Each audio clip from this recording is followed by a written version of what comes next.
আসসালামু আলাইকুম।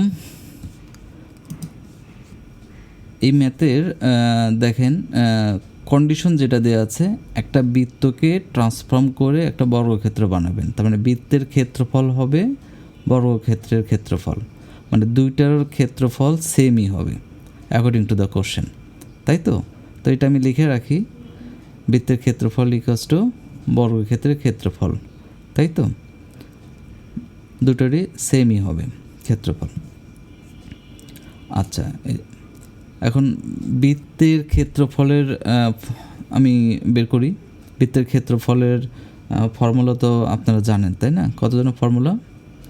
বৃত্তের ক্ষেত্রফলের ফর্মুলা হচ্ছে পাই আর স্কোয়ার। আর মানে কি? রেডিয়াস। রেডিয়াস মানে কি? ব্যাসার্ধ। অ্যান্ড ব্যাসার্ধ তো কোশ্চেনে দেওয়া নেই, দেওয়া আছে হচ্ছে ব্যাস। কোনো সমস্যা নেই, ব্যাসকে 2 দিয়ে ডিভাইড করলে আপনি ব্যাসার্ধ পেয়ে যাচ্ছেন। তো এই ব্যাসার্ধ পেয়ে গেলাম 28। তো এটা এখানে দিয়ে ক্যালকুলেশন করলে আমরা পেলাম হচ্ছে 2464। এখন দেখেন, বৃত্তের ক্ষেত্রফল বর্গক্ষেত্রের ক্ষেত্রফলের সমান, তার মানে বর্গক্ষেত্রের ক্ষেত্রফল কত হবে? বৃত্তের ক্ষেত্রফলের সমান, মানে বৃত্তের ক্ষেত্রফল কত? 2464। ঠিক আছে, 2464 তাহলে আমি লিখে ফেললাম। বর্গক্ষেত্রের ক্ষেত্রফলের ফর্মুলা কী জন্য? দৈর্ঘ্য ইন্টু দৈর্ঘ্য, তাই না?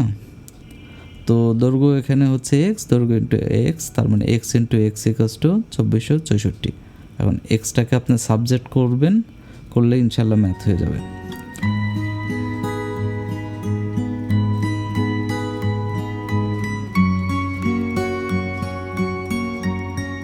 হ্যাঁ, পেলাম হচ্ছে 49.6 ফিট।